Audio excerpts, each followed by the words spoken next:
इस धरती पर इंसान ने जो कुछ भी बनाया है वो मूल रूप से पहले हमारे मन में बना था। वो सब जो आप देखते हैं जो इस धरती पर इंसान ने किया है पहले वो मन में बना था, फिर वो बाहरी दुनिया में बना। इस धरती पर जो अद्भुत चीजें हमने की हैं और इस धरती पर जो भयानक काम हमने किए हैं वे दोनों ही इंसान के मन से आए हैं। तो अगर हमें चिंता है कि संसार में हम क्या बना रहे हैं तो ये बहुत महत्वपूर्ण है कि सबसे पहले हम अपने मन में सही चीजें बनाना सीखें कि हम अपने मन को कैसे रखते हैं। अगर हम अपने मन को अपने तरीके से रखने की शक्ति नहीं रखते तो दुनिया में हम जो बनाते हैं वो भी बहुत संयोग से और उल्टा सीधा होगा। तो अपने मन को अपने तरीके से बनाना ही दुनिया को अपने तरीके से बनाने का आधार है। योग विद्या में एक अद्भुत कहानी है।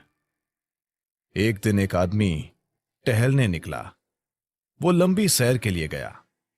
संयोग से अनजाने में वो स्वर्ग में चला गया। सौभाग्य है ना? वो बस टहलते हुए स्वर्ग जा पहुंचा।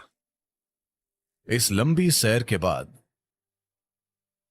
वो थोड़ा थक गया था, इसलिए उसने सोचा, अरे मैं थक गया हूं, काश मैं कहीं आराम कर सकता। उसने चारों ओर देखा। वहां एक अच्छा पेड़ था जिसके नीचे बहुत ही गद्देदार घास थी। वो सब इतना अच्छा था कि वो गया और वहीं लेटकर सो गया। कुछ घंटों के बाद वो जागा। अच्छी तरह से आराम मिल चुका था तो उसने सोचा, अरे आराम तो मिल गया पर मैं भूखा हूं, काश मेरे पास खाने के लिए कुछ होता।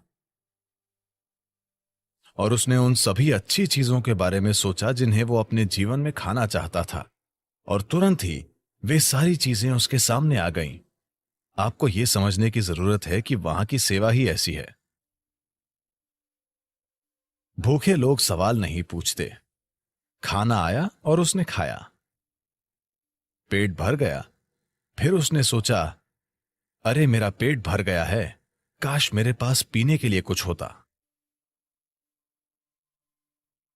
सभी अच्छी चीजें जो वो पीना चाहता था उसने उनके बारे में सोचा और वे सभी उसके सामने आ गईं। पीने वाले भी सवाल नहीं पूछते, तो उसने पी लिया।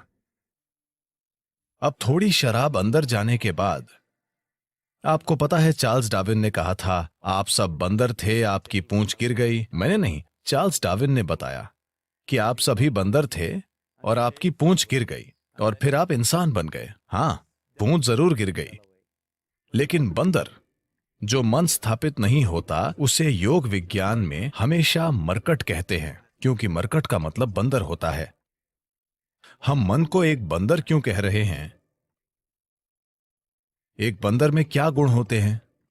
बंदर के बारे में एक बात यह है कि वो बेवजह हिलता डुलता रहता है। बंदर के बारे में एक और बात है, अगर मैं कहता हूं आप किसी को देखकर बंदर की तरह कर रहे हैं, इसका क्या मतलब है? नकल करने वाला। बंदर और नकल ये दोनों शब्द एक ही मतलब रखने लगे हैं। तो बंदर के ये दो बुनियादी गुण वाकई ऐसे मन के गुण भी हैं जो स्थापित नहीं है। गैर जरूरी हिलना डुलना आपको ये बंदर से सीखना जरूरी नहीं है, आप बंदर को ये सिखा सकते हैं। और नकल, मन हर पल नकल करता रहता है। तो जब ये दोनों गुण होते हैं तो एक मन को बंदर कहा जाता है। तो ये बंदर उसके अंदर सक्रिय हो गया। उसने इधर उधर देखा और सोचा, ये क्या हो रहा है? मैंने खाना मांगा, खाना आया। मैंने पीने के लिए मांगा, शराब आई। यहां चारों ओर भूत होंगे, और भूत आ गए। अरे भूत आ गए, वे मुझे घेरेंगे और मुझे यातना देंगे, उसने सोचा। तुरंत भूतों ने उसे घेर लिया और उसे मारने पीटने लगे। फिर वो दर्द से चीखने लगा और बोला, अरे वे मुझे मार देंगे, और वो मर गया। अभी उसने कहा था कि वो भाग्यशाली है। समस्या यह है कि वो कल्प वृक्ष के नीचे बैठा था। उसने खाना मांगा, खाना आ गया। उसने पीने के लिए कहा, शराब आई। उसने भूतों की बात की, भूत आए। उसने पिटाई मांगी, पिटाई मिली। और उसने मौत मांगी, वो मर गया। अब जंगल में इन कल्प वृक्षों की तलाश में मत जाना। इन दिनों मुश्किल से एक पेड़ दिखता है। एक अच्छे से स्थापित मन, एक मन जो संयुक्ति की स्थिति में होता है, उसे एक कल्प वृक्ष कहते हैं। अगर आप अपने मन को संगठन के एक निश्चित स्तर तक व्यवस्थित करते हैं तो ये पूरी प्रणाली को व्यवस्थित करता है। आपका शरीर, आपकी भावना, आपकी ऊर्जा, सब कुछ उसी दिशा में व्यवस्थित हो जाती है। जब आपके ये चारों आयाम, आपका भौतिक शरीर, आपका मन, आपकी भावना और मौलिक जीवन ऊर्जाएं एक दिशा में व्यवस्थित हो जाती हैं, जब आप ऐसे हो जाते हैं तो आप जो भी चाहते हैं वो वाकई छोटी उंगली उठाए बिना होता है। आपके काम करने से उसमें मदद मिलेगी, लेकिन कोई काम किए बिना भी activity, you can still manifest what you want. आप वो बना सकते हैं जो आप चाहते हैं, अगर आप इन चार आयामों को एक दिशा में रखते हैं और कुछ समय तक उन्हें उसी दिशा में स्थिर रखते हैं। अभी आपके मन की समस्या है कि हर पल ये अपनी दिशा बदल रहा है। ये ऐसा है जैसे आप कहीं जाना चाहते हैं और हर 2 कदमों पर आप अपनी दिशा बदलते रहते हैं, तो आपका मंजिल तक पहुंचना बहुत मुश्किल है, जब तक कि यह संयोग से न हो। तो अपने मन को व्यवस्थित करना और उससे पूरे सिस्टम को और अपने इन 4 बुनियादी आयामों को एक दिशा में व्यवस्थित करना, अगर आप ऐसा करते हैं तो आप खुद कल्पवृक्ष हैं। Anything that you wish will happen. जो भी आप चाहते हैं वो होगा। पर अभी अगर आप अपने जीवन को देखें तो वो सब जिसकी आपने अब तक इच्छा की है, अगर वो हो जाए तो आप खत्म। वे चीजें और लोग जो आपने चाहे, अगर वो सब आज आपके घर में हों, तो क्या आप जी पाएंगे? जब हम इस तरह समर्थ हो जाते हैं तो ये बहुत महत्वपूर्ण है कि हमारी शारीरिक क्रिया, भावनात्मक क्रिया, मानसिक क्रिया और ऊर्जा क्रियाएं नियंत्रित और ठीक दिशा में हों। अगर ऐसा नहीं है तो हम विनाशकारी, आत्मविनाशकारी बन जाते हैं। अभी यही हमारी समस्या है। जिस तकनीक को हमारे जीवन को सुंदर और आसान बनाना चाहिए, वो सभी समस्याओं की जड़ बन गई है। हम अपने जीवन के आधार को नष्ट कर रहे हैं, जो कि धरती है। तो जो एक वरदान होना चाहिए था, हमने उसे एक श्राप बना दिया। पिछले 100 वर्षों में हमें आराम और सुविधा के जबरदस्त स्तर मिले हैं, जो हमारे जीवन के लिए खतरा भी बन गए हैं, सिर्फ इसलिए कि हम सचेत होकर काम नहीं कर रहे हैं। हम आदतों से मजबूर हैं।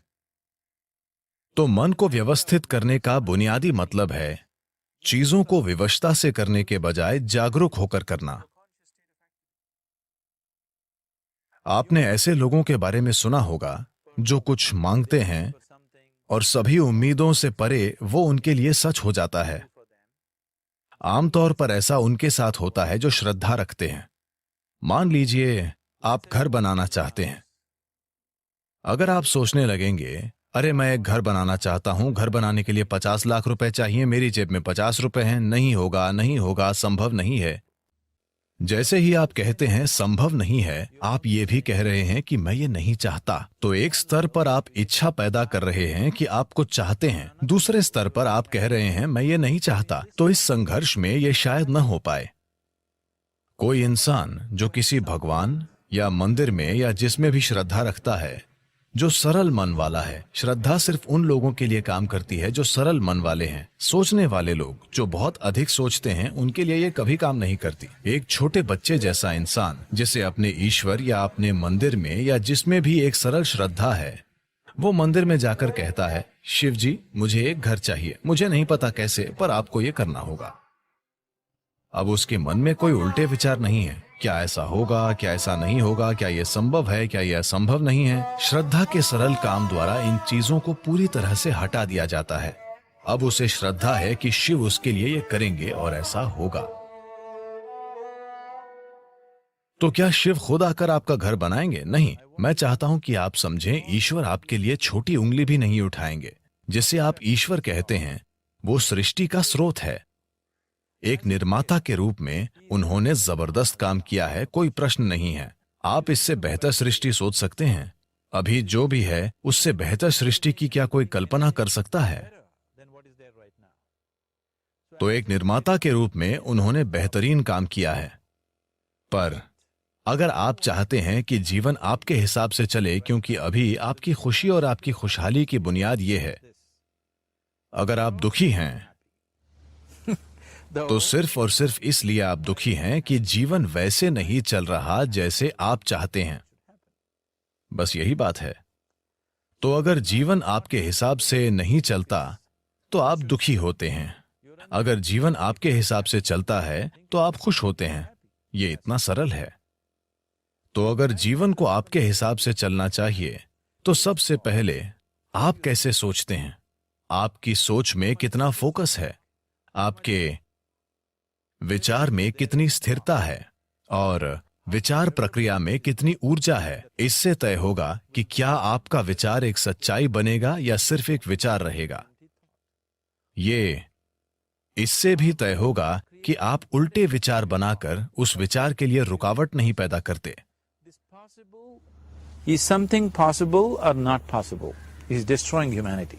क्या ये हो सकता है या नहीं, ये मानवता को नष्ट कर रहा है। क्या संभव है और क्या असंभव, ये देखना आपका नहीं, प्रकृति का काम है। आपका काम है मनचाही चीज पाने के लिए मेहनत करना। अभी आप यहां बैठे हैं।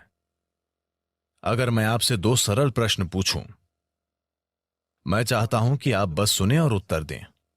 आप जहां बैठे हैं क्या वहां से उड़ सकते हैं? आप कहेंगे नहीं। क्या आप यहां से उठकर चल सकते हैं? आप कहेंगे हां। इसका आधार क्या है कि आप उड़ने के लिए नहीं और चलने के लिए हां कहते हैं? आधार है जीवन का अनुभव। कई बार आप उठकर चले हैं, कभी उड़ान नहीं भरी।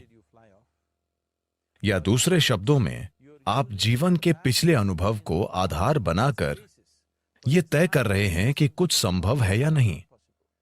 या दूसरे शब्दों में, आपने तय किया है कि अब तक जो नहीं हुआ वो भविष्य में आपके जीवन में नहीं हो सकता है। ये मानवता और मानवीय भावना का अपमान है। इस धरती पर जो अब तक नहीं हुआ वो कल हो सकता है। इंसान इसे कल एक सच्चाई बना सकते हैं। तो क्या संभव है और क्या असंभव, ये देखना आपका काम नहीं है। ये प्रकृति का काम है। प्रकृति तय करेगी। आप बस देखिए कि आप वाकई क्या चाहते हैं और उसके लिए मेहनत कीजिए। और अगर आपका विचार एक शक्तिशाली तरीके से तैयार होता है, बिना किसी उल्टे विचारों के, कोई ऐसे उल्टे विचार न हो जिनसे विचार प्रक्रिया की तीव्रता कम हो जाए। सबसे पहली और महत्वपूर्ण बात यह है कि आपको स्पष्ट पता होना चाहिए कि आप वाकई क्या चाहते हैं। अगर आप नहीं जानते कि आप क्या चाहते हैं तो उसे बनाने का सवाल ही नहीं उठता। अगर आप ये देखें कि आप वाकई क्या चाहते हैं तो हर इंसान यही चाहता है। वो खुशी से जीना चाहता है, वो शांति से जीना चाहता है। In terms of its relationships, वो चाहता है कि उसके रिश्ते प्यार भरे हों। या दूसरे शब्दों में कहें तो कोई भी इंसान यही चाहता है कि वो अपने भीतर सुखी हो और उसके चारों ओर सुख हो। ये सुख अगर हमारे शरीर में होता है तो हम इसे सेहत या सुख कहते हैं। अगर ये हमारे मन में होता है तो हम इसे शांति और खुशी कहते हैं। अगर ये हमारी भावना में होता है तो हम प्यार और करुणा कहते हैं। अगर ये हमारी ऊर्जा में होता है तो हम इसे आनंद और परमानंद कहते हैं। यही एक इंसान की तलाश है। चाहे वो काम करने अपने ऑफिस जा रहा है, वो पैसा कमाना चाहता है, करियर बनाना चाहता है, परिवार बनाए, वो बार में बैठे या मंदिर में बैठे, वो तब भी उसी चीज की तलाश में है। भीतर सुख, चारों ओर सुख। अगर यही हम चाहते हैं तो मुझे लगता है इसे सीधे संबोधित करने और इसे बनाने के लिए खुद को प्रतिबद्ध करने का यही समय है। तो आप खुद को एक शांतिपूर्ण इंसान, आनंदमय इंसान, प्रेम करने वाला इंसान, सभी स्तरों पर एक सुखद इंसान बनाना चाहते हैं। और क्या आप इस तरह की दुनिया भी नहीं चाहते? एक शांतिपूर्ण दुनिया, एक प्रेमपूर्ण दुनिया, एक आनंदमय दुनिया। नहीं नहीं, मुझे हरियाली चाहिए, मुझे भोजन चाहिए। आनंदित दुनिया से हमारा मतलब है कि हम जो भी चाहते थे वो हो गया। आप इसी की तलाश कर रहे हैं। तो आपको यही करने की जरूरत है कि अपने और अपने आसपास के लोगों के लिए एक शांतिपूर्ण, आनंदमय और प्रेमपूर्ण दुनिया बनाने के लिए प्रतिबद्ध हो जाएं। हर दिन सुबह अगर आप दिन की शुरुआत अपने मन में इस सरल सोच के साथ करें कि आज मैं जहां भी जाऊंगा एक शांतिपूर्ण, प्रेमपूर्ण और आनंदमय दुनिया बनाऊंगा। अगर आप दिन में 100 बार गिरते हैं तो क्या फर्क पड़ता है? एक प्रतिबद्ध आदमी के लिए विफलता जैसा कुछ नहीं होता। अगर वो 100 बार गिरता है तो 100 सबक सीखने को मिलते हैं। अगर आप खुद को कुछ वाकई अच्छा बनाने के लिए प्रतिबद्ध करते हैं तो आपका मन व्यवस्थित हो जाता है। जब आपका मन व्यवस्थित हो जाता है तो आपकी भावना व्यवस्थित हो जाएगी। भावना का संबंध विचार से है। जब आपका विचार और भावना संगठित हो जाती हैं तो आपकी ऊर्जाएं उसी दिशा में व्यवस्थित हो जाएंगी। जब आपके विचार, भावना और ऊर्जा व्यवस्थित हो जाएंगे तो आपका शरीर व्यवस्थित हो जाएगा। जब ये चारों एक दिशा में व्यवस्थित हो जाते हैं तो आप में मनचाही चीज बनाने और प्रकट करने की जबरदस्त क्षमता होगी। आप कई मायनों में ईश्वर होंगे। जो सृष्टि का स्रोत है वो आपके जीवन के हर पल में आपके अंदर काम कर रहा है। बात सिर्फ ये है, क्या आपने उस आयाम तक पहुंच बनाई है या नहीं। अपने जीवन के 4 मूल तत्वों को व्यवस्थित करके आपको वो पहुंच मिलेगी। ऐसा करने के लिए साधन और तकनीकें हैं। योग का पूरा विज्ञान, पूरी तकनीक जिसे हम योग कहते हैं, वो बस यही है, खुद को सृष्टि के एक टुकड़े से सृष्टा बनाना।